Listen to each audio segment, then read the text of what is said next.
JD Vance trolled CNN, and I like the fact that JD Vance and Trump is willing to troll CNN. He talked about a lot of things, including masculinity, which we're going to get to on the tail end of this live stream. And he also talked about, and he gave a warning to European leaders. JD Vance was at CPAC, just like Elon Musk was at CPAC. And he had a lot to say, and I thought that it was pretty interesting. And so let's evaluate a little bit of that. Make sure y'all hit a like for the algorithm, subscribe to the channel, and turn on your notifications. Let's rock. Today. You know what today is, guys? It's February 20th. That means our first 30 days, the happy one-month anniversary of the Trump-Vance administration. I mean, how exciting is that? It's very exciting. It's hard to believe we've only been in office for a month, because I think we've done more in a month than Biden did in about 4 years. Yeah. And thank God for that. But, you know, the president keeps us on a pretty breakneck pace. Do not buy new windows if you live in Michigan. What is that? Americans living in... Do we need to change the account? Okay, hold on. Got to switch that. Got to go to YouTube Premium. Didn't know we wasn't on Premium. Thank you. USA! I got some sleep last night. Okay, good. Then we're ready. We're ready. But it's a real special day today. You know what today is, guys? And thank God for that. But, you know, the president keeps us on a pretty breakneck Wrong account. Got to make sure we on YouTube. No advertisements while we streaming, all right? pace. He always asks, what have we done today? What are we going to do tomorrow? What are we going to do next week? Because I think he realizes this is a special moment in time. And by the way, thank you. Thanks to all of you for making it possible for us to do all the great work we've been doing in the administration. I know we wouldn't have been here without you, but I think the president is acutely aware that the American people gave us a window to save the country, and that's exactly what we're going to do. And thank God for that, because it's been a hell of a lot of fun the past month. Okay, so I don't even think we can keep track. Ads are not the devil, y'all. Ads are how we get paid over here on this platform, all right? So we're not against ads. We're not doing ad blockers. We just purchase YouTube Premium, all right? Of all the things you all are doing. In fact, I don't even think the press can keep track of all they're doing. I mean, they talk about the shock and awe strategy. Seriously. So when you're looking at this list after list after list, what stands out to you? Well, speaking of the press, I do think that we've had maybe more executive orders than CNN has viewers each night. So hello to our friends at CNN. I actually think that their plan was they were going to go all in on anti-Trump and hope that he could save CNN in the same way that he did, frankly, in 2017, because nobody really watched the network until he became president in 2017. But that's maybe the one thing I think the president has been unable to save the CNN's ratings over the last few months. But look, I think that what the president has tried to do is recognize that we have a historical mandate on a few issues. We have to secure the southern border, and thanks to his actions, border crossings are down well over 90%, and we're just getting started.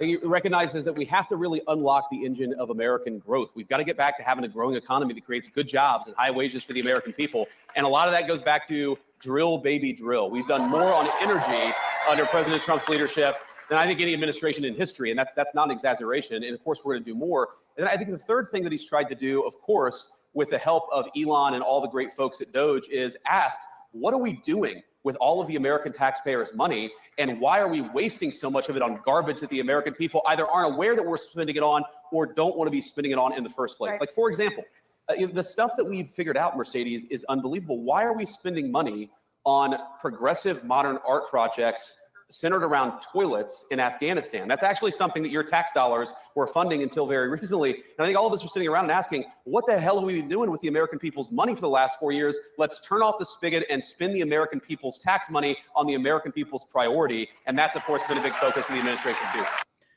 So there's a bi-level approach, right? In that you have to do two things in order to solve for the economy. And in the process, there's going to be some storming, and there's going to be some people that have to make some adjustments, right? The first thing that you have to do is you got to find out where all of the tax money is going.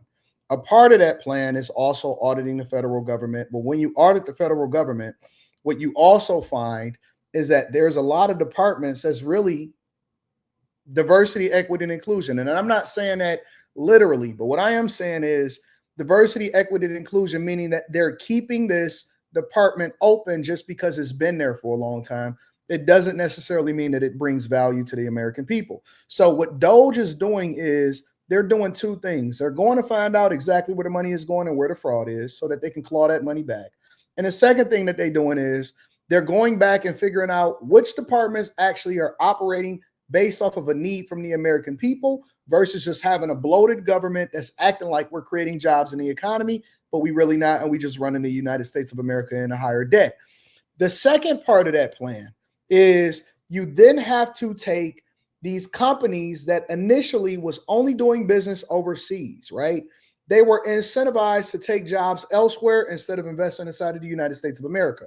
And so while you're driving out the government waste, which includes getting rid of people in departments that run these departments and getting rid of them and getting them out into the workforce, now they have to compete. So what you'll see happen in our economy is two different things, right?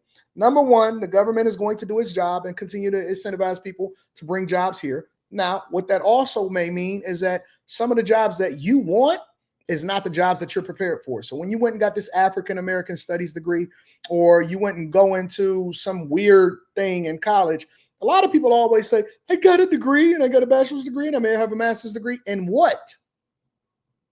In what? The jobs that we need people here for, which also is going to include manufacturing, is A, not the jobs that people feel like they want to do, and B, not the jobs that people qualify for. Because if you're going to have a higher level job, a corporate position or a developer position or an AI machine learning position or a cloud infrastructure, we are not prepared, and we have not been preparing people because we've been spending so much of our university dollars on diversity, equity, and inclusion and bringing people in instead of training them on the things that we need them to do in the future. So we have a lack in our education system, which then bleeds over into the Department of Education and also where we're allocating monies that we send into these universities, right? So we need private dollars. And then the third, the bonus part of that is some of you guys that can't compete and you thought that jobs were a preference and not something that is a luxury, meaning that nobody has to create a job for you. Some of you guys are going to have to be innovative and create a job for yourself. Remember how I've been describing to y'all the Chinese food restaurant where people come over here and because they don't really have any skill set or they don't speak the language as much, they know enough about being able to create food. And so what they did was they go in, they rent out a spot, they bring some equipment in, they all pool their money together, and then they create a restaurant, which they're not trying to get rich off of it. They don't get rich off of it, but they generate enough revenue where they can pay themselves. They don't get PTO, they don't get time off, they don't get any of that stuff, but they are creating a job for yourself. 98, 99% of businesses are not passive. They are not, you just set it and forget it. It's not financing. It's not, you just put your money into it and you get a return and none of that. 98 to 99% of small businesses creating a business, and y'all gonna find out soon enough, is creating a job for yourself. You are, instead of having to depend on the federal government or some private interest or going to school, you don't want to do that. Well, that means that you got to go and pick up garbage. That means that you got to create a dumpster business. That means that you got to create the restaurant that is highly competitive because there's a whole lot of people that's creating restaurants, right? That means that you got to go and create a street sweeping cleaning business. You got to go and do this. You got to do it. And you're going to have to work that thing because it ain't even no people that want to do those jobs. You're going to have to work it. You're creating a job for yourself. And guess what? Ain't no PTO, ain't no retirement, ain't none of that. You're all responsible for it. Let's continue. Let's dig deeper into the immigration issue.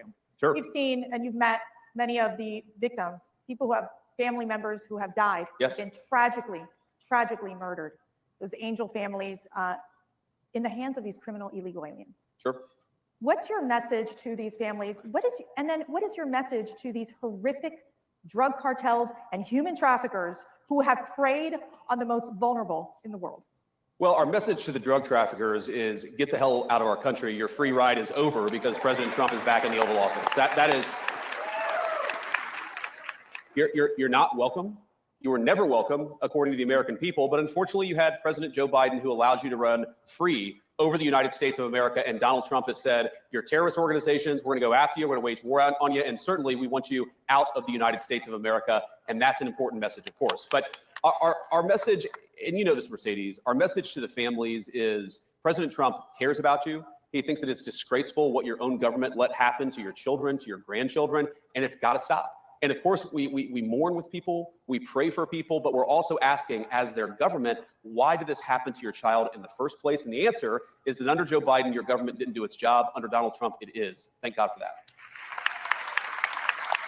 On the economy, and I'm getting this question all the time, it's this question of affordability, right? Yeah. There's a lot of stress on our families, something that I think Joe Biden could not manage in terms of really helping lower that cost of living and making things just simply more affordable. Sure. We talked about energy independence being a critical component of this, of ensuring that we unleash this economic prosperity. He's a better interviewer than the last guy. Yeah, so one of the first interviews I did, it was, I think 6 or 7 days after the inauguration, and somebody asked me, well, it's been 6 days. What have you guys done to fix the inflation crisis created by Joe Biden? I'm like, well, first of all, it's been 6 days. We've done a lot in 6 days, but it's going to take some time to fix what Joe Biden broke over 4 years. And we know it is easy, unfortunately, to burn the house down. It takes a little bit of time to build it back up. And here's what we have to do. Because look, the fundamental goal of our immigration policy, of our border policy, of DOGE saving taxpayer money, the fundamental goal is we want your children and grandchildren to be able to raise a family in security and comfort in the country that we all love. That is the whole goal of President Trump's agenda. Like safety and prosperity, right? Yeah. It's pretty common sense stuff. And we know that to do that, we have to, first of all, unleash American energy. Now, why is that so important? Because look, if, we all know grocery prices got too high under Joe Biden's leadership. Well, one of the main drivers of groceries is energy. Because if the farmers are paying more for energy, then we're all paying more for what the farmers grow. And if the truck drivers who are delivering the groceries are paying more for fuel, then we're all paying more for what the truck drivers are delivering to the grocery store. If we unleash American energy, that will do more than anything to drive down the cost for the American people. The second thing, Mercedes, is we have got to stop spending the American people's money on garbage. Every dollar that we take in and spend, you have to pay for, either through taxes or through inflation. Yep. And if we spend the American people's money more wisely, if we stop taxing and spending the American people to death, that's also going to bring relief to all of the pricing pressures that are out there. We're going to make it affordable to live in this country again. That's our mandate. That's our goal. And you're right. There's a lot more that we can do, but I think we've got a pretty good start after 30 days. Yeah, he's right. But also it is going to take some time. You can't expect somebody to fix something in 1 month.